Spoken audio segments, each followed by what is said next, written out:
Hello दोस्तों।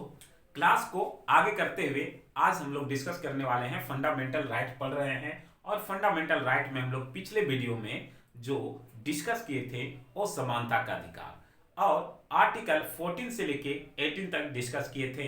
हम लोग फंडामेंटल राइट जो पढ़ रहे हैं वो आर्टिकल 12 से पढ़ रहे हैं, बट हम लोग समानता का अधिकार उसके अंदर फंडामेंटल राइट के अंदर जो है मौलिक अधिकार के अंदर 6 प्रकार के मूल अधिकारों के बारे में हम लोग डिस्कस करेंगे। उसमें से पहला अधिकार हम लोगों ने 14 से लेके 18 तक समानता का अधिकार के बारे में डिस्कस किया। अब हम लोग जो है आर्टिकल 19 से 22 तक स्वतंत्रता का अधिकार के बारे में डिस्कस करेंगे। यहीं पे एक प्रश्न आपसे पूछा जाएगा कि मौलिक अधिकार का मेरुदंड क्या मेरुदंड किसे कहा जाता है? मौलिक अधिकार का मेरुदंड किसे कहा जाता है? तो सिंपल सा इसका आंसर होगा आपका आर्टिकल 19 से 22 तक। आर्टिकल 19 से 22 तक इसी को मौलिक अधिकार का मेरुदंड कहा जाता है। इसलिए कहा जाता है कि इसी अधिकार के वजह से जो है वो आपका मौलिक अधिकार खड़ा है। ठीक है, अगर ये अधिकार नहीं रहेगा तो आपका मौलिक अधिकार खड़ा नहीं रहेगा। तो सबसे पहले हम लोग आर्टिकल 19 के बारे में डिस्कस करते हैं। आर्टिकल 19 क्या कहता है से हम लोग समझेंगे। आर्टिकल 19 कहता है कि मूल अधिकारों का सुरक्षा। ठीक है, मूल अधिकारों का सुरक्षा। इसका मुख्य रूप से हम लोग जो है 6 प्रकार के विशिष्ट अधिकारों के बारे में चर्चा करेंगे। ठीक है, क्या है वो 6 अधिकार, वो एक एक करके हम लोग डिस्कस करते हैं। पहला क्या है? 19 का पहला आर्टिकल 19 का अनुच्छेद 19 का 1 का ए नंबर। ठीक है, आर्टिकल 19 का 1 नंबर का ए क्या है कि वाक एवं अभिव्यक्ति की स्वतंत्रता। आप स्पीच देने के लिए, अपने विचारों को प्रकट करने के लिए आप स्वतंत्र हो। ठीक है, क्या आप कहीं भी शांतिपूर्वक जाके अपना विचारों का जो है वो विचार प्रकट कर सकते हैं। शांतिपूर्वक आप कहीं भी जाकर स्पीच दे सकते हैं। टॉपिक्स कोई भी हो, ठीक है, आप उस पे स्पीच दे सकते हैं। कथाकार, आप कहीं जाकर कथा सुना सकते हैं। कथावाचक जितने होते हैं कहीं भी जाके कथा सुनाते हैं ना। कवि, जो कवि सम्मेलन होता है, कवि लोग जाके अपने स्वतंत्र भाव से वो अपने विचारों को प्रकट भी करते हैं। कविता के माध्यम से वो कहते भी हैं, या गाना गाने का अधिकार, ये सारे कुछ का अधिकार आपको स्वतंत्र है। ये सब चीज के लिए आप कर सकते हैं। लेकिन यहीं पे 19A आपको वाक एवं अभिव्यक्ति की स्वतंत्रता प्रदान करती है। ठीक है, लेकिन बोलता है इसी में 19(2) यानी कि आर्टिकल 19 का 2 नंबर क्या बोलता है? युक्ति युक्त प्रतिबंध।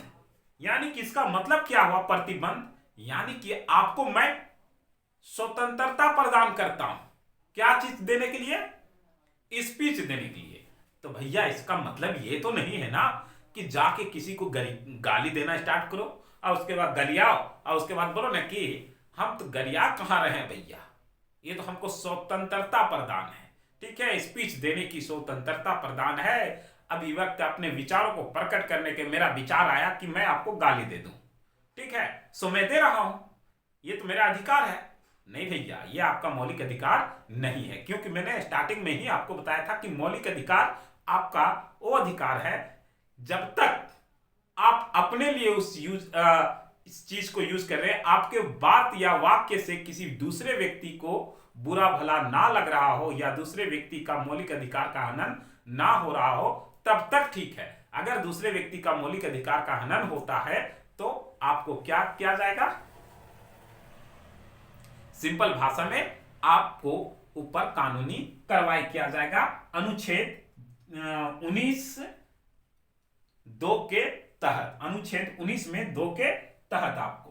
तो सिंपल सा आपको बोलने का अधिकार है, स्पीच देने का, तो भड़काऊ भाषण जाकर आप कहीं नहीं दे सकते हैं, जिससे क्या होगा, भड़काऊ भाषण दीजिएगा, कहीं भी आपको भाषण देने का अधिकार आपको प्राप्त हो गया तो भड़काऊ भाषण दीजिएगा तो वहां पे आपसी संबंध या आपसी भाईचारे जो है वो बिगड़ जाएंगे। ऐसे स्थिति में आपको जो है आपके ऊपर कानूनी कार्रवाई किया जाएगा।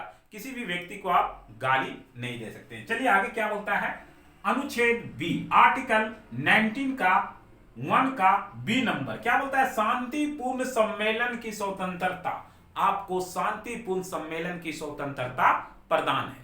आप जो है प्रदर्शन कीजिए ना, जितना प्रदर्शन करना है, सम्मेलन करना है, शांतिपूर्ण जुलूस निकालते हैं ना, निकालने का अधिकार है। अब जुलूस हम निकाल लेंगे और जुलूस में एक कौम दूसरे कौम को, ठीक है, जुलूस निकाल लेंगे और एक कौम क्या करेगा, दूसरे कौम को खूब सारा गाली देते रहेगा, ठीक है, मन भर गाली देते रहेगा। तो इससे क्या होगा, अगर एक कौम दूसरे कौम को मन भर गाली देगा और अपने तरफ से बहुत सारा, मान लीजिए कि हम लोग जुलूस निकाले, ठीक है, अगर यहां पे हिंदुओं का जुलूस निकला हुआ है, अब मुसलमानों के खिलाफ हम लोग नारा लगा रहे हैं, तो इसका मतलब क्या है, इसका मतलब हुआ अनुच्छेद 19(3) के तहत आपके ऊपर कानूनी कार्रवाई किया जाएगा, क्योंकि आपको सम्मेलन करने का अधिकार है, ठीक है, इसके लिए आप स्वतंत्र हैं, ठीक है, सम्मेलन निकालिए, ठीक है, और प्रदर्शन करिए, इस सब चीज के लिए आपको छूट है। लेकिन अगर आप गलत ढंग से, आप प्रदर्शन करने का अधिकार है, आप सरकार के गलत खूबियों के लिए प्रदर्शन कीजिए, अपनी मांगों के लिए प्रदर्शन कीजिए, लेकिन कानूनी दायरे में रहकर। इसका यह अर्थ नहीं है कि अगर आप प्रदर्शन करने के लिए आए हैं तो क्या कीजिए, देश के भड़काऊ प्रदर्शन कीजिए, देश के संविधान के खिलाफ प्रदर्शन कीजिए, तब आपके ऊपर क्या हो जाएगा, अनुच्छेद 19(3) के तहत आपके ऊपर कार्रवाई कर लिया जाएगा, ठीक है। अगर कोई मुसलमान जो है वो अगर सम्मेलन निकाल रहा है, जुलूस निकाल रहा है, तो निकालिए ना, कोई दिक्कत नहीं है, लेकिन उस जुलूस में हिंदुओं के हिंदुओं को भड़काऊ भाषण दे रहा हो या हिंदुओं के प्रति कोई बुरा भला कह रहा हो, तो ऐसी स्थिति में क्या होगा, ऐसी स्थिति में जो है वहां पे अराजकता फैल सकता है, ऐसी स्थिति में वहां की माहौल खराब हो सकता है। तो अनुच्छेद 19(3) के तहत उसके ऊपर कानूनी कार्रवाई किया जाएगा। समझ रहे हैं ना। आगे क्या बोलता है से सुनिए, अनुच्छेद 19 यानी आर्टिकल 1C क्या कहता है कि संगम या संघ बनाने का अधिकार है, आपको संगठन बनाने का अधिकार है, आप बनाइए, पार्टी बनाइए, हर कुछ बनाइए, इसके लिए आप स्वतंत्र हैं। लेकिन इसी में फिर क्या बोलता है, इसी में आपको आगे बात कर रहा है कि संघ या संगम या संघ बनाने का अधिकार आपको प्राप्त है। तो इसका मतलब यह नहीं है कि आप देश के खिलाफ ही संगठन बनाना स्टार्ट कर दीजिए, तो आप इसके लिए स्वतंत्र नहीं है कि देश के खिलाफ आप जो है संगठन बनाइए, तब आपके ऊपर जो है अनुच्छेद 19(4) के तहत आपके ऊपर कार्रवाई की जाएगी। सिंपल भाषा में आपको जो है अनुच्छेद 4 के तहत अखंडता और लोक व्यवस्था को स्थापित रखने के लिए, मतलब बरकरार रखने के लिए आपके ऊपर कार्रवाई किया जाएगा, अगर आप हमारे देश को या संविधान के खिलाफ जो है संगठन बना रहे हैं तो, ठीक है। आगे इसी में क्या बोलता है से देखिए, अनुच्छेद 19 यानी कि आर्टिकल 19(1)(d) भारत के राज्य के क्षेत्र में आवागमन, ठीक है, इसका अर्थ क्या हुआ कि आप स्वतंत्र हैं, क्या है, स्वतंत्र है, भारत के किसी भी राज्य में जाओ ना भैया, घूमो ना, रहो ना, काम करो ना, सब कुछ करो, इसके लिए आप स्वतंत्र हो, ठीक है। आगे इसी में बोलता है अनुच्छेद 19 का 1E कि भारत के किसी भी राज्य क्षेत्र में जाके बस जाओ, काम करो, रहो, घर बना लो। जैसे झारखंड में बहुत सारे बिहार से लोग आके बस गए, उत्तर प्रदेश से लोग आके बस गए, ठीक है, अलग अलग राज्य से आके बस गए, और झारखंड से भी बहुत सारे लोग दिल्ली, मुंबई, पटना, चेन्नई, वाराणसी, अलग स्टेट में जाके बस रहे हैं।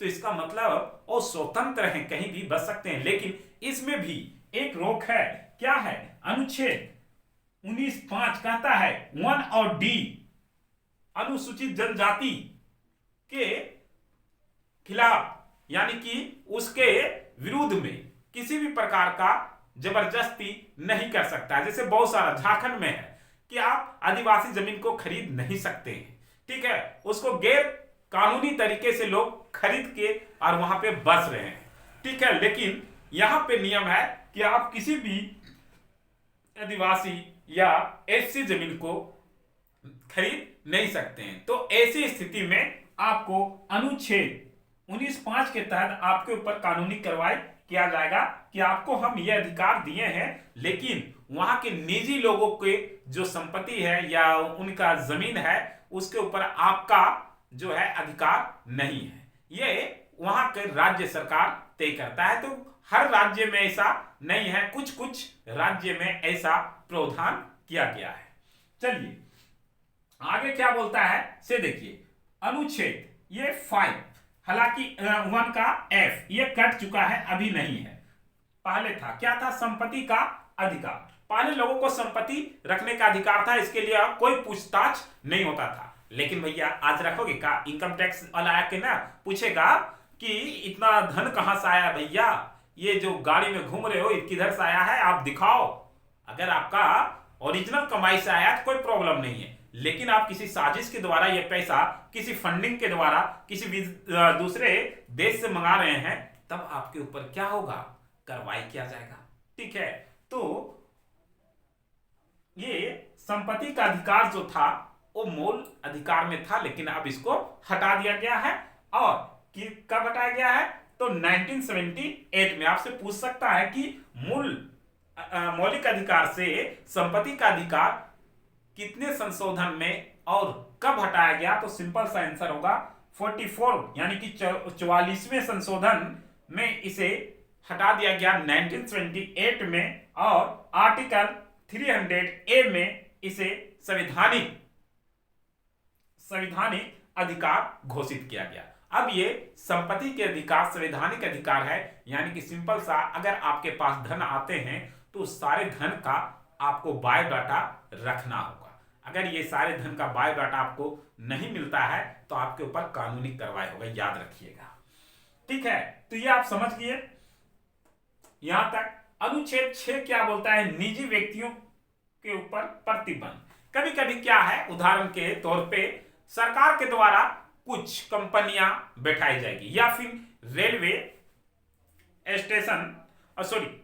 रेलवे लाइन जोड़ी जाएंगी, मतलब कि समाज का विकास के लिए कुछ कार्य सरकार के द्वारा किया जाएगा, तो वहां पे आपका मौलिक अधिकार छीन लिया जाएगा। जैसे आप मान लीजिए कि हम आपके गांव से रेल गुजारना चाहते हैं, तो वहां पे आपके घर के आसपास का जमीन हमें चाहिए। अब ऐसी स्थिति में आप बोलिएगा कि हम नहीं देंगे, ये मेरा मौलिक अधिकार है, तो यहां पे आपको जो है, हम यहां से आपको हटा रहे हैं, लेकिन आपका मौलिक अधिकार फिर भी बीच में नहीं आ रहा है। याद रखिएगा, अगर हम वहां से जमीन लेते हैं तो आपको उस जमीन का कीमत देते हैं, या अगर पूरा आपका गांव उठ रहा है तो उस गांव को दूसरे जगह बसाने का पूरा जिम्मेवारी सरकार को निभानी पड़ेगी, ठीक है। तो ऐसे कुछ कार्यों के लिए या प्रशिक्षण के लिए, ठीक है, अगर जमीन की आवश्यकता होती है तो हम ले लेंगे, सरकार आपसे ले लेगी, और निजी व्यक्तियों के ऊपर प्रतिबंध लगा दिया जाएगा, ठीक है। वहां पे निजी व्यक्ति नहीं जा सकते हैं।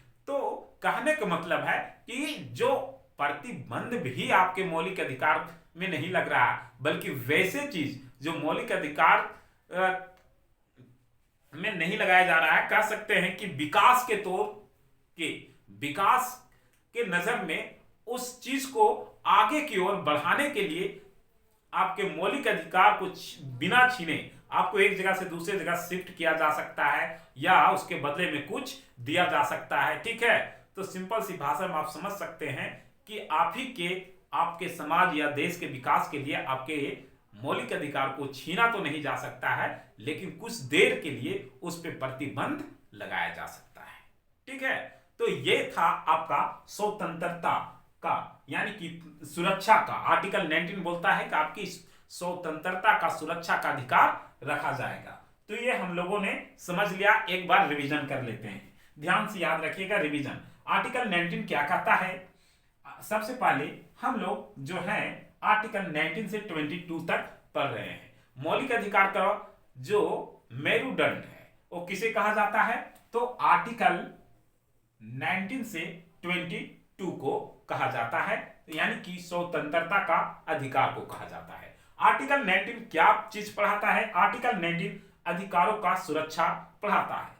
अधिकारों का सुरक्षा मुख्य 6 प्रकार के विशिष्ट अधिकार हम लोग डिस्कस करेंगे या समझेंगे। उसमें से पहला जो है वो वाक और अभिव्यक्ति। कोई भी व्यक्ति को अपना विचार प्रकट करने के लिए वो स्वतंत्र हैं, वो स्पीच देने के लिए स्वतंत्र हैं, कथा सुनाने के लिए स्वतंत्र हैं, कविता गाने के लिए स्वतंत्र, कहने के लिए स्वतंत्र हैं। अनुच्छेद बी क्या बोलता है? शांतिपूर्ण सम्मेलन करने के लिए भी वो स्वतंत्र हैं, ठीक है, प्रदर्शन कर सकते हैं। संगत समय संगठन बनाने के लिए वो स्वतंत्र हैं। भारत के राज्य के क्षेत्र में आगमन, आना जाना, घूमना फिरना, खाना पीना के लिए सब स्वतंत्र है, काम भी कर सकते हैं भैया। भारत के किसी भी राज्य क्षेत्र में बसने के लिए भी उन्हें अधिकार है। लेकिन इस सब चीज को देखते हुए संपत्ति का अधिकार भी था, बट अब वो नहीं है। 44वें संशोधन में इसे हटाकर जो है वो संवैधानिक अधिकार बना दिया गया है, अनुच्छेद 300A में डाल दिया गया है, ठीक है। आगे क्या है कि प्रतिबंध भी लगाया गया है कि वाक व्याक करने का अधिकार है, तो इसका मतलब आप ये नहीं कि किसी को गरिया दीजिए,